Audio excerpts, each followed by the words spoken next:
What were you doing in the early 1990s? Did you own a cell phone yet?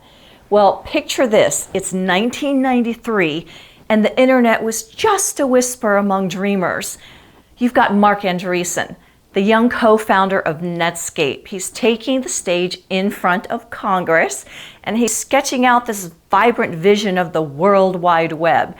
And he talks about a world where information dances freely. It's tearing down the walls and reshaping how we connect and do business. Can you believe it? Now imagine those lawmakers, jaws slightly dropped, trying to grasp this radical concept. It wasn't just a meeting, it was the beginning of a whole new era, the birth of the digital age, where the internet would go on to transform everything from industries to our everyday lives. Fast forward to today, and here we are, on the edge of the next big shift. Blockchain technology and real-world asset tokenization are knocking on our door, offering a fresh way to handle and exchange real-world assets. Now, just like the early days of the internet, these innovations bring a world of possibilities. But here's the kicker. The decisions made in last week's legislative talks will help shape the road ahead.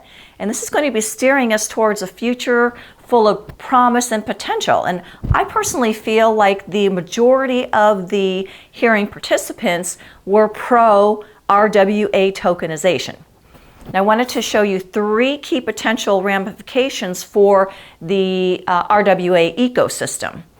Number one would be enhanced regulatory frameworks, refining guidelines to solidify RWA tokens' status, fostering a reliable investment environment. And then number two is stimulating innovation, driving the development of advanced and compliant tokenization platforms. There's a lot of new platforms out there. And three, global standards, setting a precedent for harmonized global regulations and interoperability of tokenized assets. Now that speaks to the business of the ecosystem. What about the financial advisory industry or retail investors? Well, if you're an investment advisor, this presents new investment opportunities. The emergence of real-world asset tokens as a regulated investment vehicle, it can diversify the portfolios that you're managing, and it can offer clients access to assets like real estate and commodities and private investments that have been fractionalized, so the entry points are in the thousands, not the millions.